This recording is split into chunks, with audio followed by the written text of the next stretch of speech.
Welcome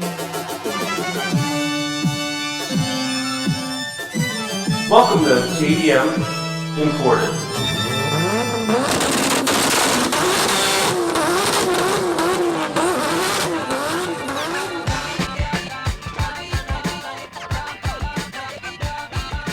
Hey, welcome back. Episode 15 of the JDM Imported podcast. Appreciate the listen. Thanks for spending some time with me. For those that are new, I'm Dante, owner-operator of Elusive Auto Co., importer of fine Japanese classics, as well as Elusive Auto Shine, my detailing business. As business owners need to do, you have to offer more than just one service. And hopefully, as I'm studying currently, licensed broker. So stay tuned for that. And I'm putting it out there. Listen, I'm telling you guys, I think I mentioned this in the last episode, but I'm putting you on notice because you like to call me out, and I like that. I want to be held accountable always. My goal setting from day one with this podcast was creating a tight community of depth, and I'm more interested in depth than numbers, right? As my mantra with the business, fans, not customers. Rather have 10 fans than 100 customers I never see again. Hands down, all day. So that being said, first off, I'm going to call some people out. No names, but thanks for calling me out. I always say in this podcast, I am clear that I always respond to DMs, to emails, to phone calls. Well, guess what? I missed a couple. I did? 2, to be precise. I've missed 2 DMs that I missed, and they called me out on it, and I appreciate that because sometimes I'll miss it. And listen, if I'm going to talk about it, I have to be about it. That's it. So, in an interest of calling out, the reason I'm letting you know about this customs broker license exam is because there's a slim chance that I'm going to pass it on the first try. So the current average is in the single digits. I believe it's 7% of people taking this test make it on the first try. And I'm not a good test taker. I'm not a good studier. But this is a little different. This is, I like a challenge, especially at this point in my life. You know, I like to be uncomfortable. This is wildly uncomfortable. It's over 5,000 pages of reference material. It's ridiculous. It's hours each day that I'm putting in on this, and some full days on the weekend to get ready for the test end of April. So I want to talk in more detail about that, kind of where the business is going as per usual, the business updates. I'll give kind of a quick update on where things are now, where things are going with this test, and then what that means moving forward, because I'm not just taking this for my health. It's expensive and time consuming. There's a reason for this that I think can change my game, maybe the game a little bit as far as service for importing and importers. And I want to talk about the 25-year rule. I'm sure the vast majority of you out there listening to this know about it, so I'm not going to go over in detail really too much of what it is. Case in point, just real short, 25 years is how old the car needs to be imported, federally legal to register in the United States. And I'm going to get into some more nuances there, but most importantly, why that rule's in place. Because it's a bit of a job. It's frustrating for those of us in the States. We kind of envy Canada because they only have to wait 15 years. So, I mean, they've had R34s. We are still years away from such things. S15s they have. So really, what prompted this? And it's going to frustrate you. It frustrates me. But we're going to talk about that, and then you know, wrap a little bit about some JDM cars and some things that I've been tracking as per usual, you know, in the auctions and what seems to be picking up steam. Usual suspects, but you know, some other things too that maybe you're not thinking of. I don't know.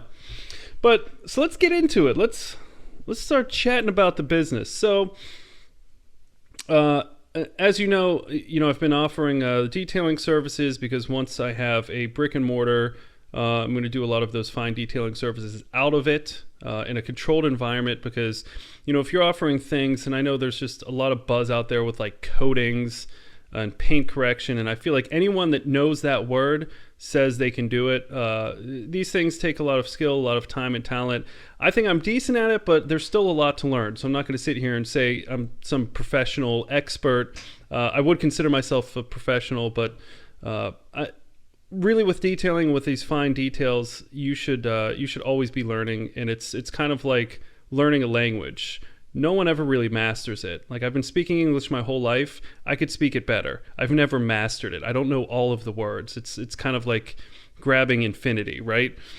So yeah, I mean, so that's been going well. It's been keeping me busy, and I think things are getting kind of lined up that when I roll out that service, I'll have a really clear cut outline of what I want to be doing and what's going to make it successful. Because I mean, what I've been finding, and maybe some of you can speak to this and maybe share experiences. It's as with anything in business, it's straight up communication. It's getting somebody to see value in what you do.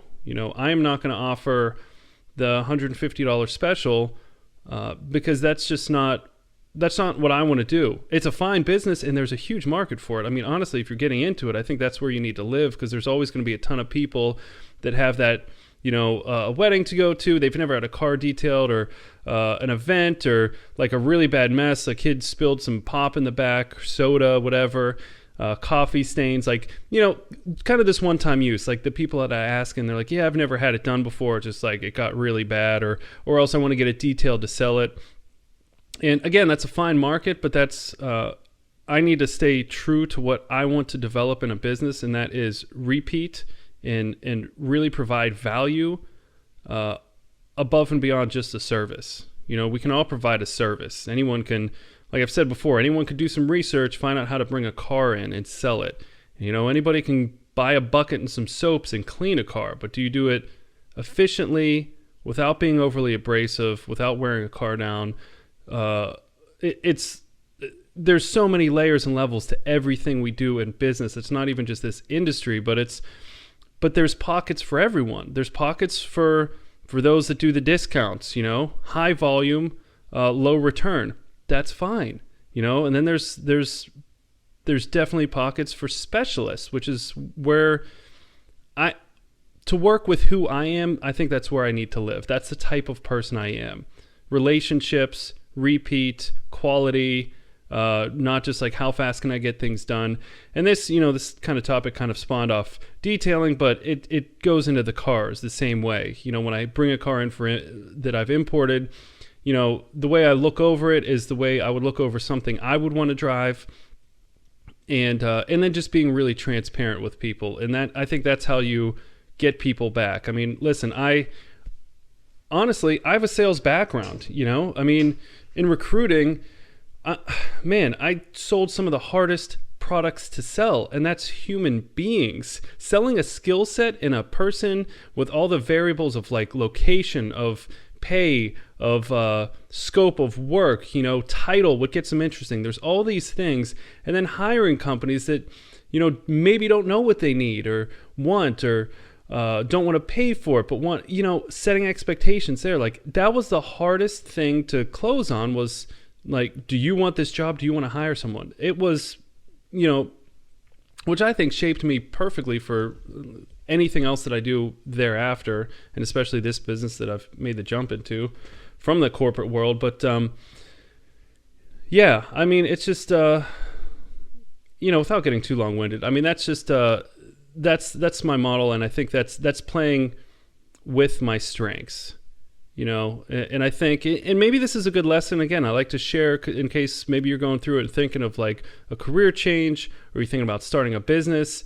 It's the important factors are not trying to work a model into who you want to be. And I think we easily fall into that, because you see feeds and tweets and like constant updates of maybe things that you want to be, like maybe you want to get into like importing parts, but you don't like dealing with people and selling, but it looks like you want to get into it. You want to be that person. But if that's not you, like, just don't force it, because this is something that that you have to not only be passionate about, you have to be good at it. Being good is way more important than passion. I think it's overrated. I've said it before in the past. I think passion is totally overrated.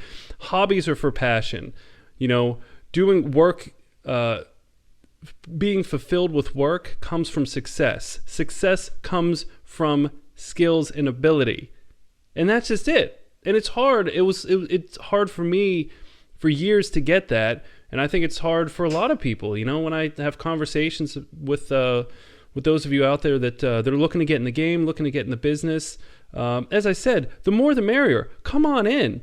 But I want to see people succeed, because if you succeed, I succeed. It grows a proper market share. It grows consumers out there that you're educating on your business, that if they turn into my customers down the road, they've had a good experience. Like say I have the car that they want, you don't, but they talk to you and they're like, okay, these importer people they're okay chaps. They're not bad. They're not as shady and dodgy as I thought.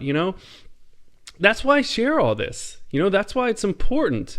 Because there's enough bad press and stuff of companies that have been fined, shut down for bringing in gray market illegal stuff, and it's and I think a lot of that just comes from people maybe stretching as to who they are, or maybe getting into things for the wrong reason, maybe getting in for the buck rather than for the long term, thinking like, hey, this is a bit of a wave, let me make sure I'm riding it hard, as opposed to, oh, this is like a long-term play. This is something like 10, 15 years I want to be doing, so I'd rather a slow, steady burn so I'm still here rather than a flash and I'm out. Rolling the dice. So food for thought. Let me know what you think. If you think I'm full of shit, let me know. If you're like, I disagree, I think you need to be passionate. But I just think a lot of success comes with self-realization, and I think that's step one before you even get out. Do you like to deal with technical stuff and taxes and filing and all that with and listen, you can pay someone to do everything for a company, but starting out realistically, unless you have a ton of money, you got to learn these things yourself. And quite honestly, like what I found is it's best to have these skills, so you hire the right person to do your books or to do your SEO or whatever it may be for business. You can just straight hemorrhage money, with its social media management, SEO, website development, accountant, booking software, financial software, Yelp ads, Google ads. It's just like, and then products in space, and just layers on layers. You could spend so much. So that's why it might not be the most efficient, but I like to take time to understand everything and kind of know everything that's going into my business. So when I do get to the point where, maybe I have some cash flow that's free that I don't really need to grow the business, just kind of some extra on top, then I'll hire someone and delegate some more stuff out. But at least then I will know the questions to ask to get the appropriate person in place, so I know if I need them or not. Which brings me to another topic. So I'm studying for the customs, the broker license, for my broker U.S. Customs broker license, whatever you want to phrase it as. I decided to do this. As with many things, I kind of let how things go in my career and life, whatever it may be, to kind of dictate my flow, right? I think of myself as a body of water, and there's no dams built in my life. When these things come up, they just kind of redirect, kind of like a creek. For water runoff, for you civil engineers, whatever, you just kind of direct the water where it needs to go. It has to fall up high to down low, and you kind of direct it to the path of least resistance. And I view myself as that. So, I was bringing in a car for somebody, and there's two shipping companies, main shipping companies that you're going to use from Japan to the United States, WWL and Hogue. Well, WWL was the one I used predominantly. They were the easiest to work with, and they changed one of their policies that they only will deal with licensed brokers. So someone like me or an importer, even if you're a registered importer, you can no longer submit your documents in person. Now, and you also can't submit electronically. Electronically is reserved for somebody that holds their current brokered license, and in most cases has a local permit and a national permit. It's a whole thing, which I can get into. And I'm going to try to keep it not a little interesting, but I think it's good to know. Like, if you're into like Japanese vehicles and importing, it's good for you to know what goes into it, because it's because the brokers, they hold the bond, they have to go through this extensive studying. They pay a lot of money to uphold their license. There's, don't quote me on this, I feel like I read that there's 1,200 licensed brokers in the United States, and that's not a lot. And this pass rate in the single digits is the lowest for, a licensing exam. And even, that's taken into factor the bar and medical boards. That being said, I think it's skewed because anyone can take this test. And if you go in ill-prepared, like, you're never going to pass. And sometimes I think, since it is open book, I'm sure you get a lot of people that say, oh, I'll just buy the books, go in there, and, whatever. It's 4.5 hours, 80 questions. I'll be able to knock it out. Well, that's giving you a little over 3 minutes per question. It takes longer than that to find anything. So if you don't know where to look, in what book, there's 5,000 pages to search through. So if you don't know, I'm putting in 150 to 180 hours of studying, which isn't that crazy, considering, college programs, things like that. It's not that bad for the certification, but, like I said, I think the number is skewed because you just have a lot of ill-prepared people. That's why it's such a low percentage.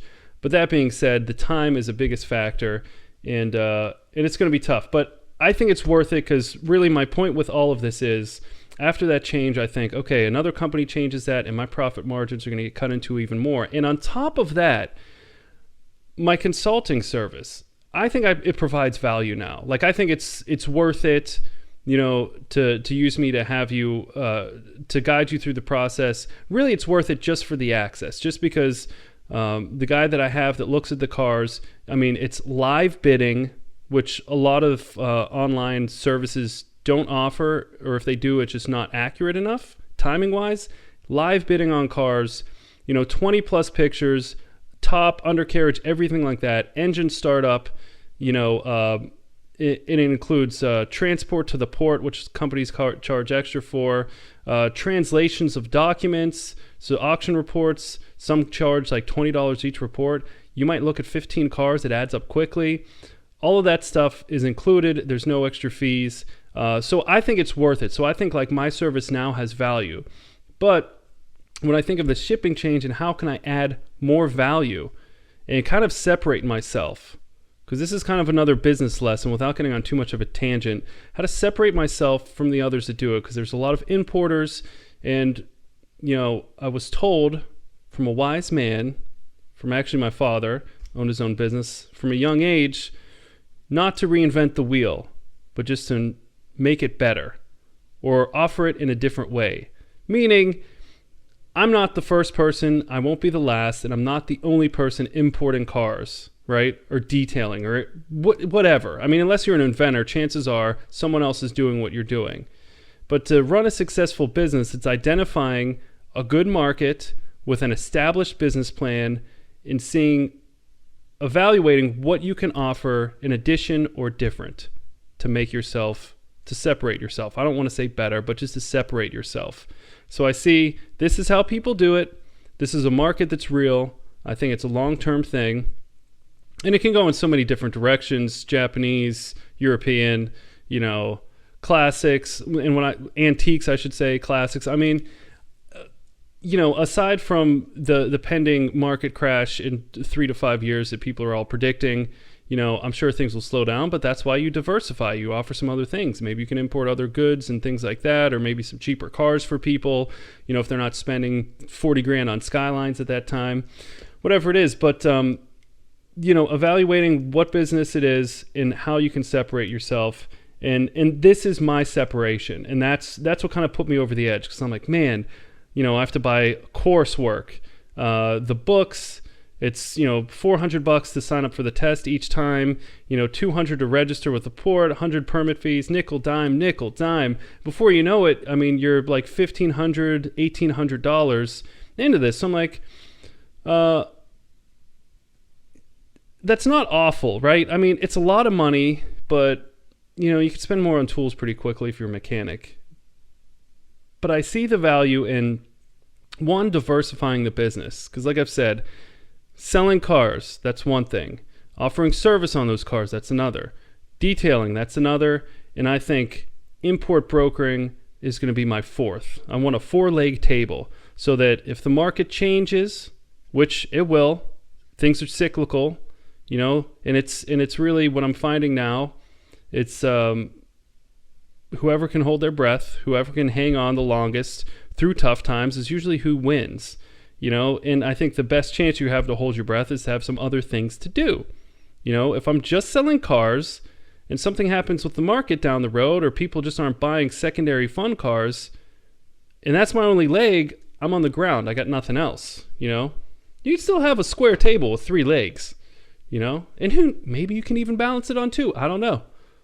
Try it with your coffee table. But that's the goal, and that's what pushed me over the edge to take this on when really I don't have the time or money to do so right now. But it's it's now or never. What? I'm going to wait until I open the doors. I'm really not going to have the time, So I'm making time now at night, each night.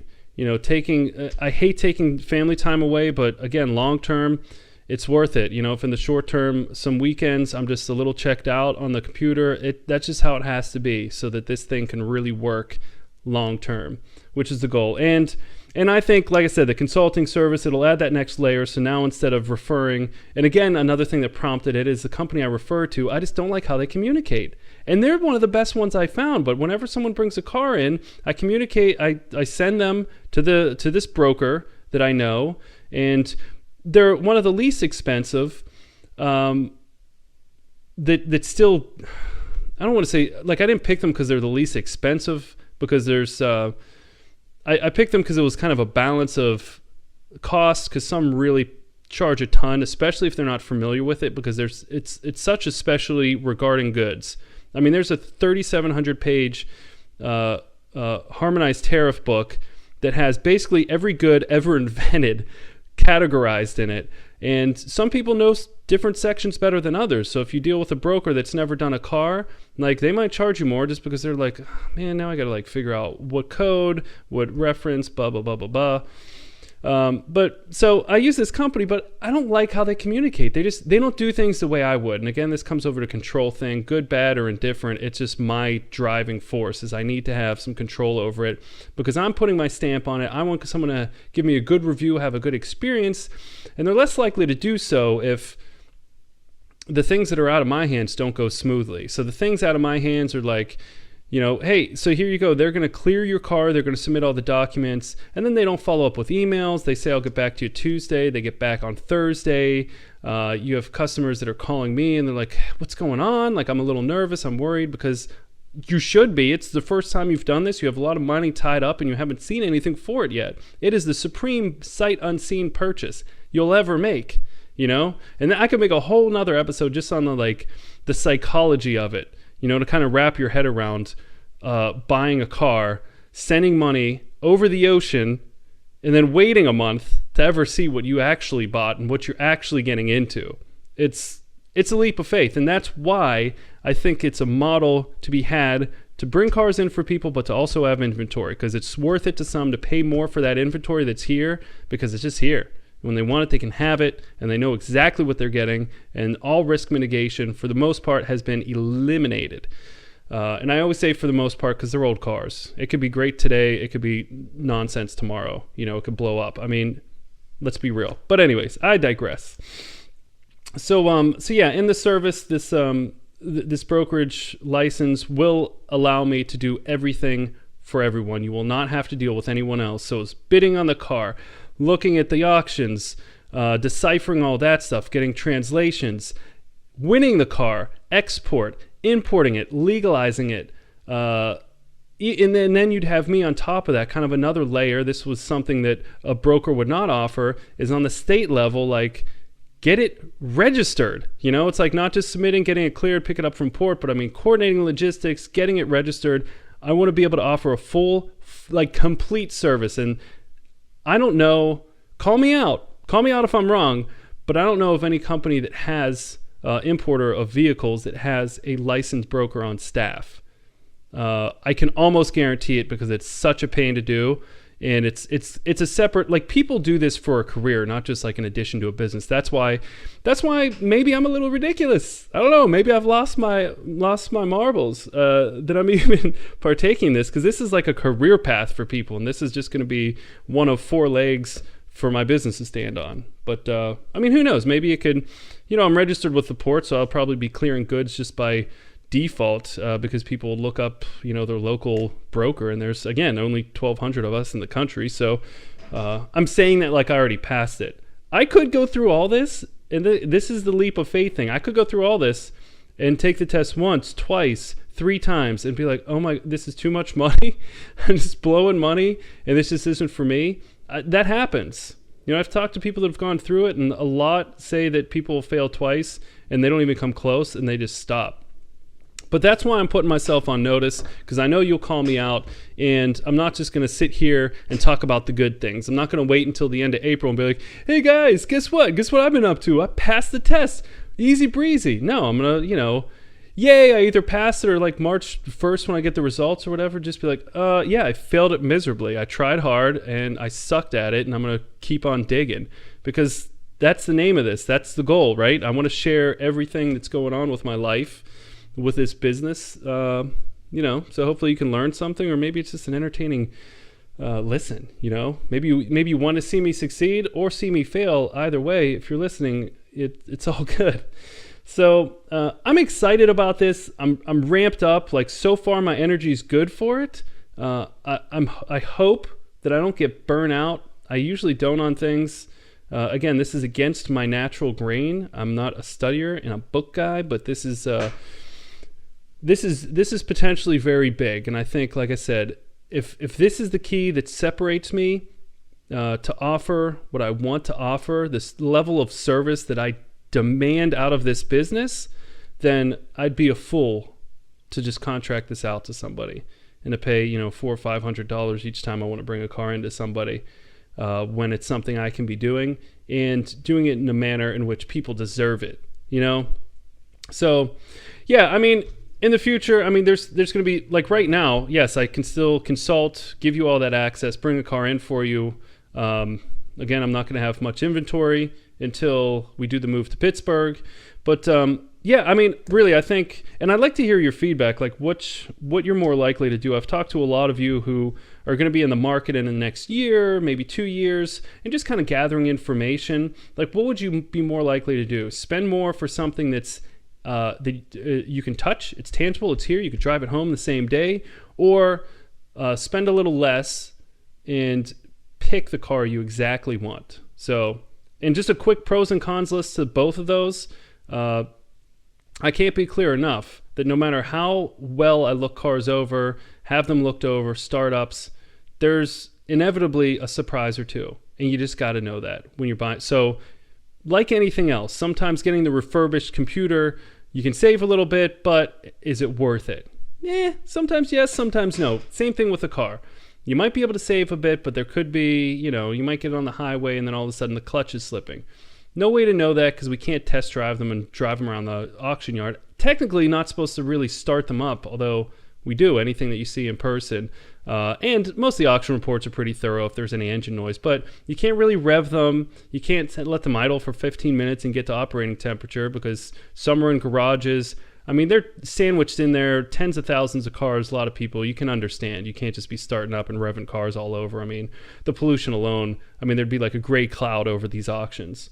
So, there's always a leap of faith buying some, but you get you know the color, you get to pick out the car you want, which that's exciting. And it's like ordering that package.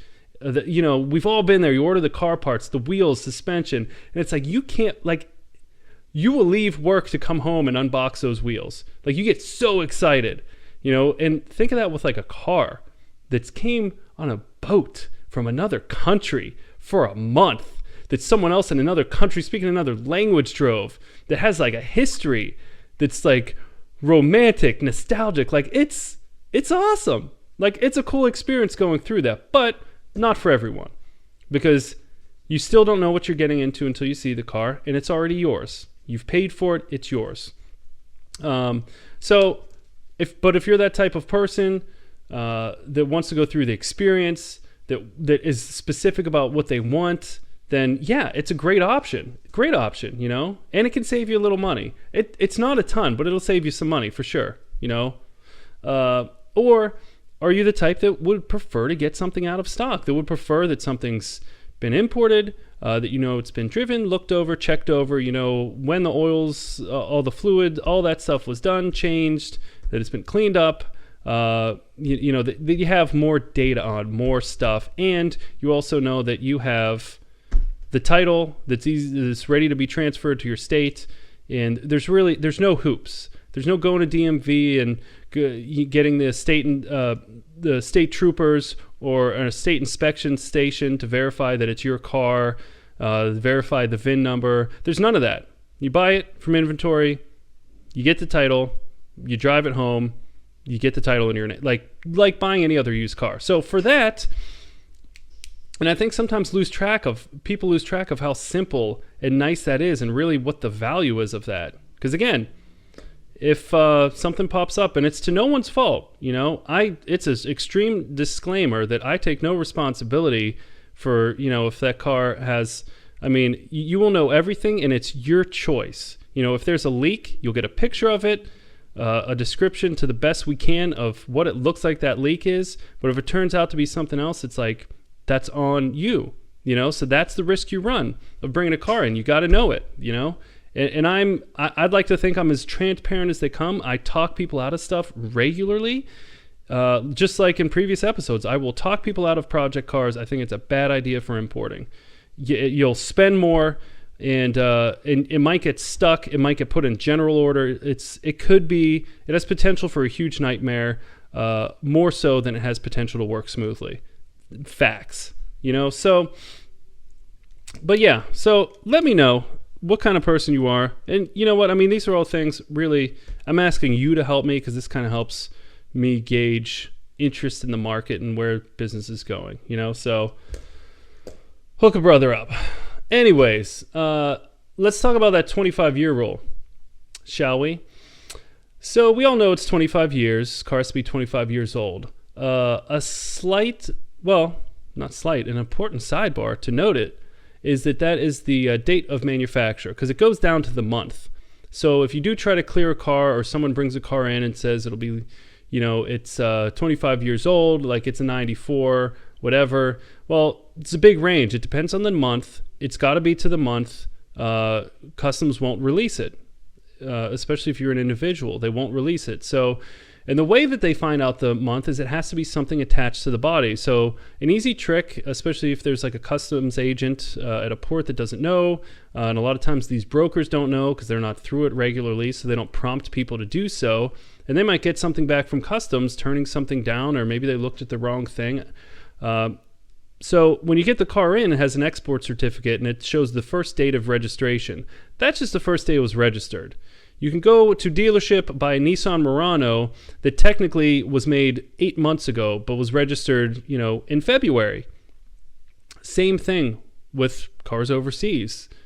The date of manufacture could be wildly off of the actual date that the export certificate says. So something to keep in mind, because you might be able to get cars that a little before maybe other people too, and it's something I always look at. But if there's any discrepancy, they can look at the body. I think it's the driver's side seatbelt on most cars. Nissans, Toyotas, and Mazdas that I know of have a tag that have the date, because they don't really have anything in the VIN, to my understanding. And that's usually where they look. So if you ever run into issues, that's the level in which it needs to be 25 years old. So, and there's no exceptions. Like, there's none. So there's companies absolutely that have found ways around it, but there is no exceptions federally. You can totally title a car in Florida. Absolutely. You can have an R34 today if you'd like, but it's not federally legal.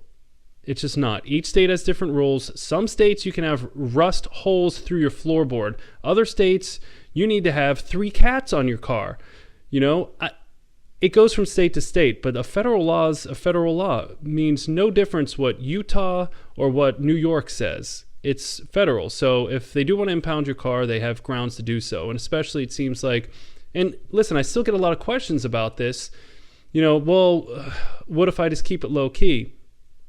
That's fine. If you don't post on Instagram and take it to car shows, that's fine. I mean, listen, the chances of someone finding you out are very slim, but if the place you bought it from goes under, they have supreme right to audit that company. So customs every 5 years can audit a broker. So if that company uses a broker, I mean, this is the layers of people that have to protect you, which will not. They will not. So companies, listen, I'm not going to throw any out there just because if there is some false information, but I've seen plenty of articles of companies that have been fined, closed, investigated because of them selling cars that aren't federally legal in states in which they could be titled still.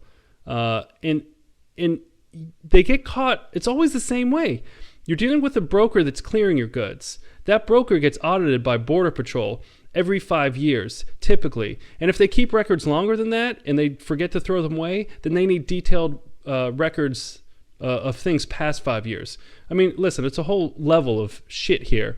But so if they audit and then they can look at all their records and they say, oh, freaking Dante Motors brought in a car that doesn't look like that was legal at the time. And guess what? They can audit then Dante Motors and they get your customer name.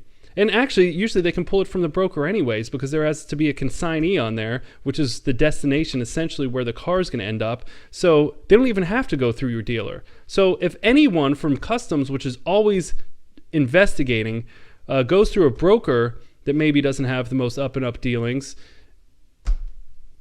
I mean, that place is closed down because I'm telling you the fines are insane. And they can they have your name and address. So, I mean, listen, it's a small percentage still, but it's a percentage. You should always know it. So for any of you that are thinking like, man, there's got to be some ways around, there just isn't. There isn't a good way. It's like at your own risk. It's like people asking like, oh, I want to get something without, that if it has engine noise. Listen, man, it's at your own risk. It could be a small thing. It could be, a huge thing.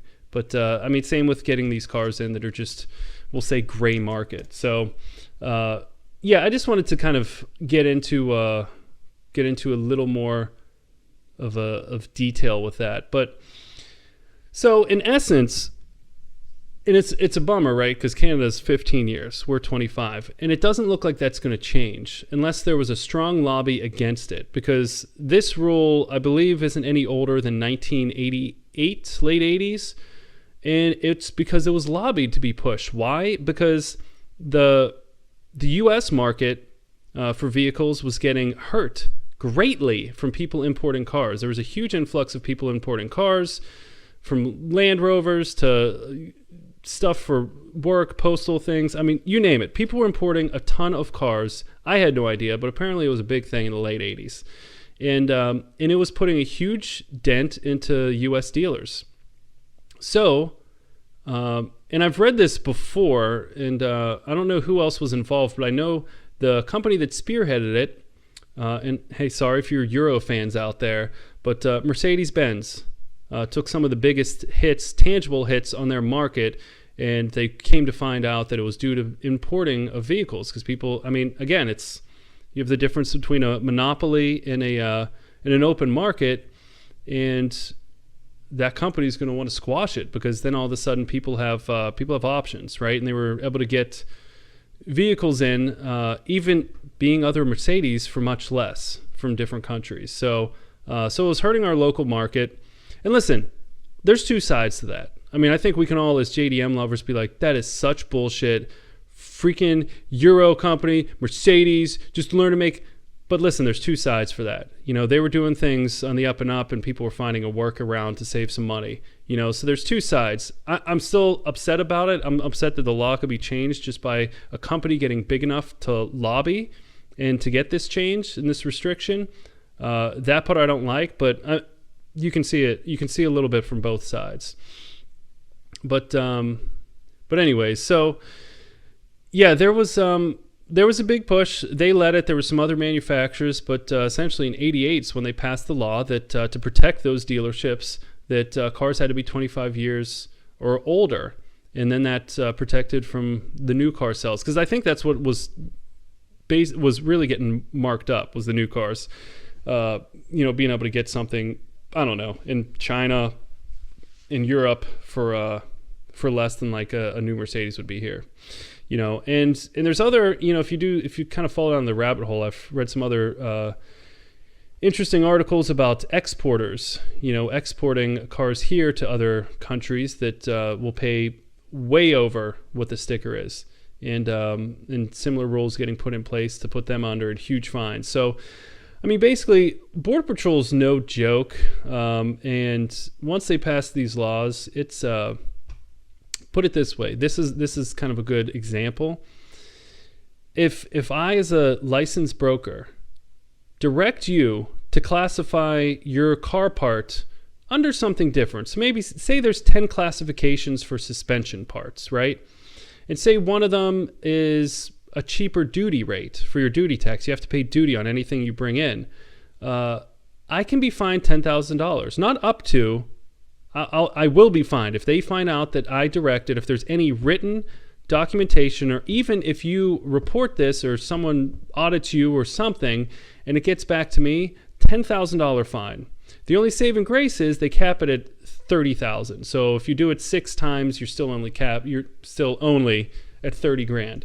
But that's how serious it is, and that's why I kind of wanted to convey this, give a little more of an insight as to why this came up. I mean, it wasn't just some random law that they forgot about. It was lobbied against in the late 80s because of the dent that it put into the U.S. dealers, and because of the competition essentially it opened up of having a world market that they didn't want on newer vehicles. So, and that's why we kind of struggle with it now. The good news is 25-year-old cars now getting into like the early 90s are not made that bad, and usually in decent shape. And as we just get further and further along, I mean, we love these cars, Would we love to have R34s now? Absolutely, and S15s. And would the market definitely be better on them if we did have them and had access? Yeah, you wouldn't have to pay nearly as much. But, but again, and listen, there's exceptions to every rule. You can bring a car in, but only as a business, and it has to be for marketing reasons only. Restriction on mileage, you can't sell it, you can't register it for sale or anything like that. So, yes, if you have a business and you have a broker that can make a case, now you do have to submit and hope they approve, and this is after you get the car in there. So if they don't approve, you have to ship it back. You have to export it immediately.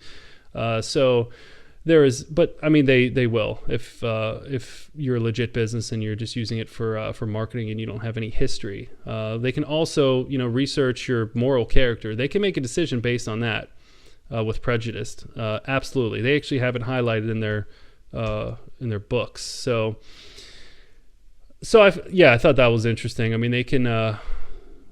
Even for this, they assign someone, if I pass the test, to review my moral character, which takes up to 6 months, where they interview people and see if I'm of good moral character, that I'm going to not skirt around the law.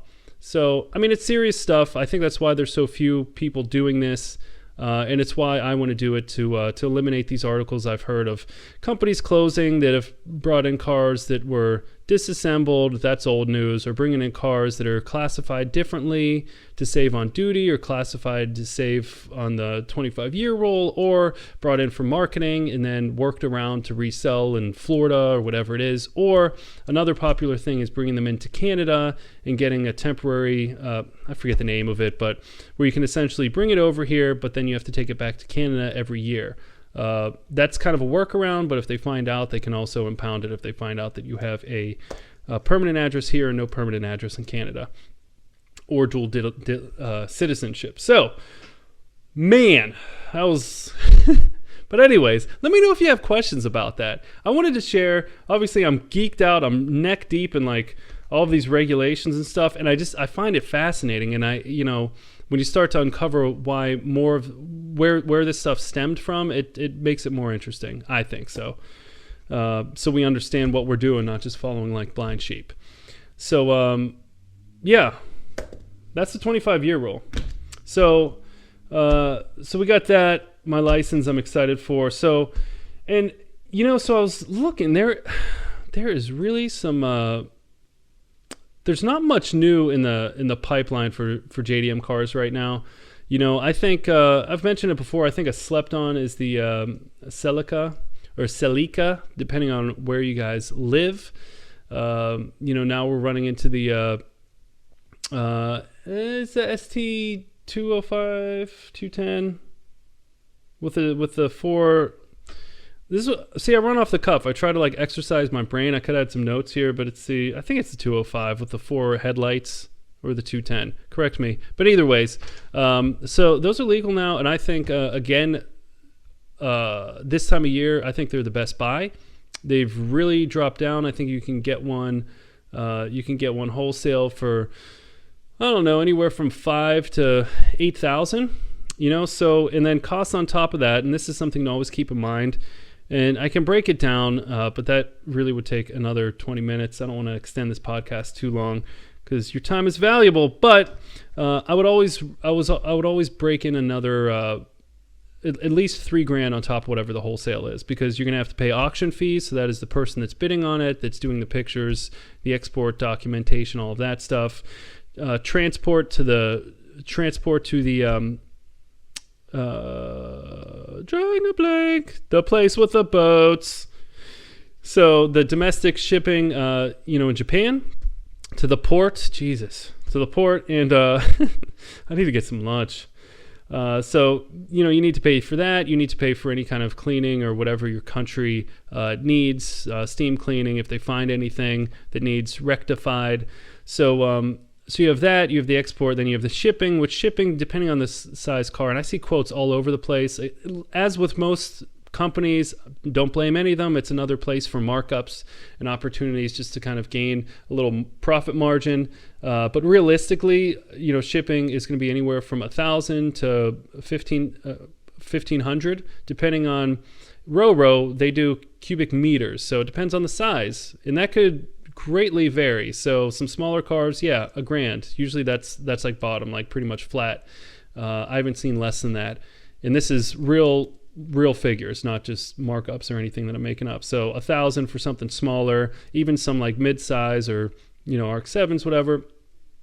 Some mid-size sedans, it'll be like $1,200-ish, but there's usually a pretty big jump when you get to like a Land Rover or a Defender or something like that. Especially keep in mind if they have lift kits, it's cubic meter. So the higher it is, doesn't matter. We're not talking the interior space. We're talking the overall footprint, counting the air. So 4-inch lift kit will add a lot. So, and I've seen some of those in their rare occasions. We're talking the monster truck ones that'll be like $1,700. But I think on the high end, $1,500. So $1,000 to $1,500. You're paying your auction fees, which like for me, since I have a relationship, it doesn't cost me, and this is like unlimited inspection, unlimited translation, $1,000, like $900 it costs me for that service and to get the exporting and get it to the port. So all of that, and that's what I pass on to my customers. So anyone that uses me, that's what they get. Now, if you signed up externally for that, the guy I use only works with businesses, but some of the other ones I've seen anywhere from like $1,200 to $1,500, which you have to pay. And some of them make you pay up front before you even do anything. And some will charge you on the back end for extra stuff. So just be mindful of that. And listen, if you're in the process or thinking of it, I don't care if you're my customer or not, or if you want to use me or not. If you just have a question like, hey, I was looking at Japan partners and like, what is this? What are really realistically the fees? Because a lot of times they'll just show kind of the value of the car and then shipping. And then you don't have anything else factored in as far as getting it there, exporting it.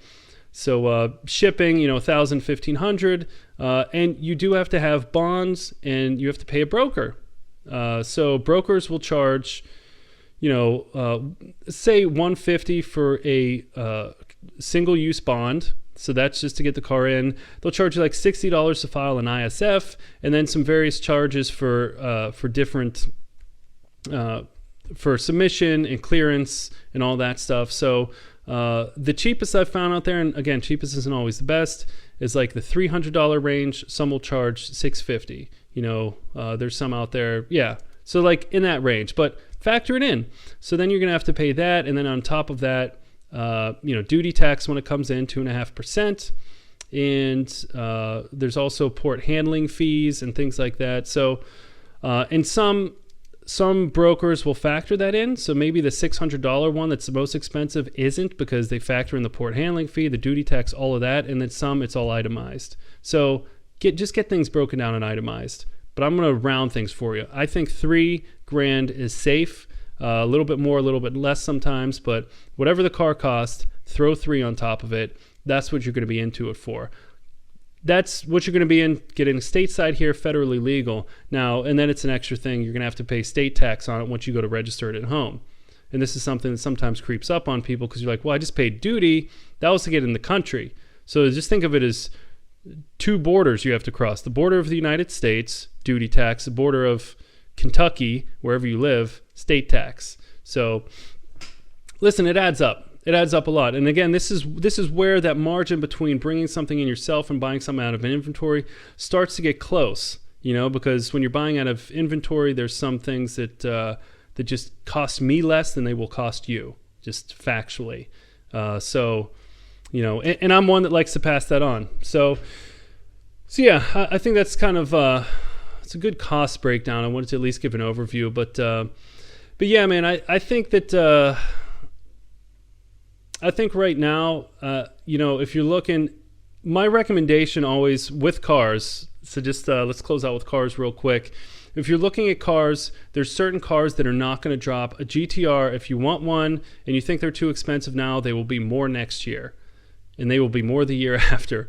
So if you want one now, get one now. If it's too expensive, I don't know what to tell you. Hopefully you can find one that someone imported that maybe needs some love and some work, and you can get stateside here. But everyone's well aware of the market. It's just going up and up.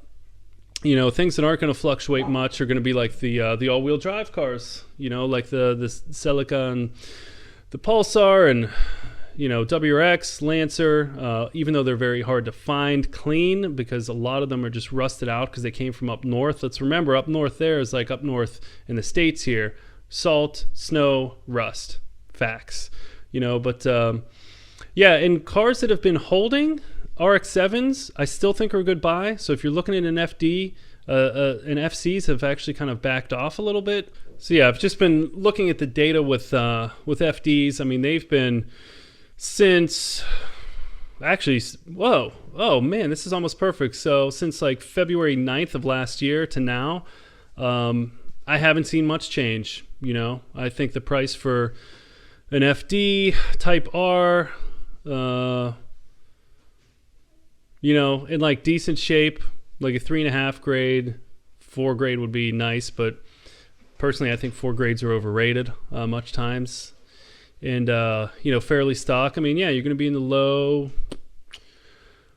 teens wholesale. And then again, you figure, three or so grand getting it over, and, buying it from a dealer, it should be around 20, but yeah, I think that's, and they're pretty much looking now. They're pretty much the same. Same with Silvias. Silvias haven't really changed. So some things that are going to be popping up. 95 next, production wise, pretty close is like Integra Type Rs. So when those become available, if you're a Honda head, I'd get on those as soon as possible. And really, I'm thinking of getting some and storing them. So I can store cars overseas. So you can buy them whenever. I can buy a car that's not legal for 5 years right now, as long as I don't export it for 5 years. But those are the car I think you buy when you can, even if you have to pay some storage fees. It's worth it, because when those are legal, let's look at the U.S. market. It's crazy for them to find a clean one. And there's there's a decent amount over there. I don't want to say it's not going to be like the market's going to get flooded and there's going to be so many. There's not going to be many. There'll be more than you can find on Auto Trader currently in the States, but there's not going to be a crazy amount, which is going to drive prices up as soon as they're legal. So, but yeah, and everything else, like I said, is pretty much, the K cars. AutoZams took a big bump and they're kind of leveling off. So I think they're, if you're into K cars, they're about the same, and all the other ones kind of stay around the same. The Figaro that everyone was into, there's a ton of those in the States. There's a ton overseas. Those haven't really changed much.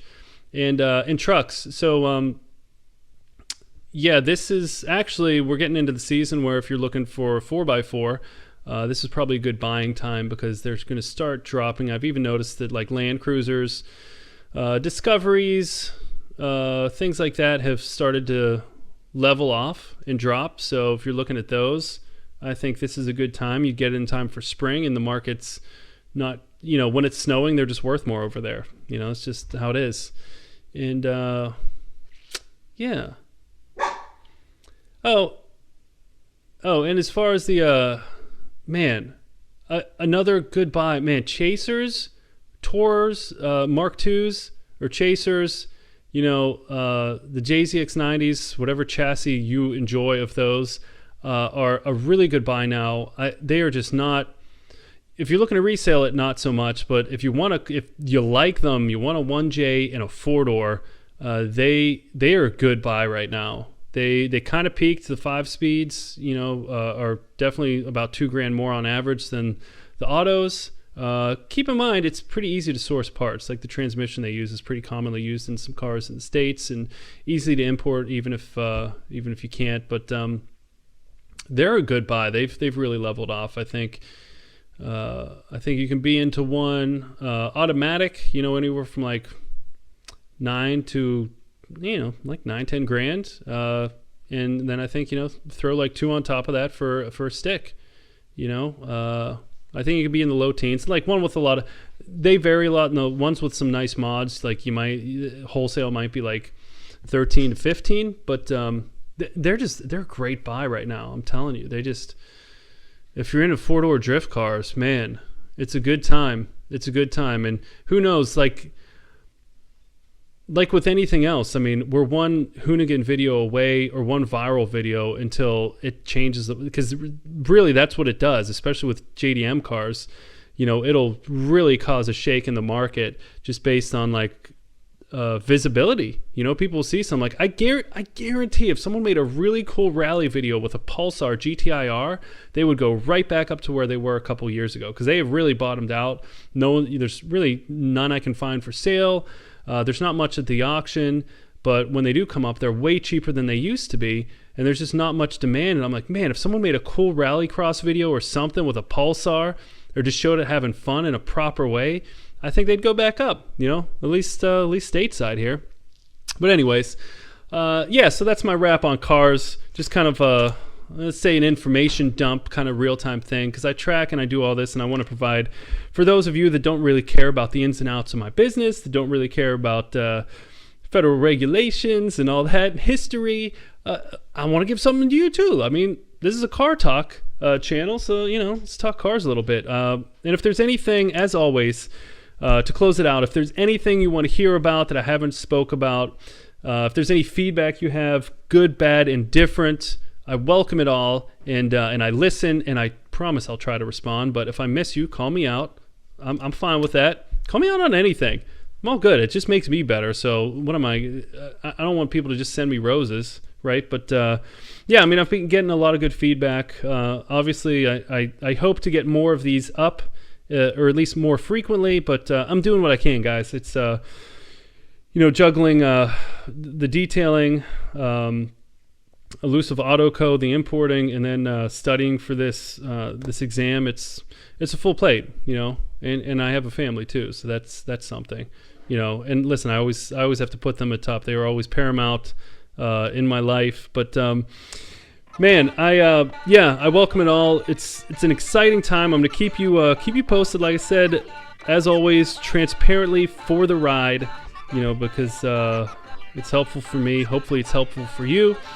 You can find me, Elusive Auto Co., all social media. Great way to get a hold of me. Or email me directly, Dante at elusiveautoco.com, ELUSIVE. And hit me up. I look forward to hearing from you out there. And keep tuned in, because I think I'm going to do like another giveaway. Hopefully it has a bigger turnout than last time. But I appreciate your time. Thanks for the listen. Enjoy the drive. Peace.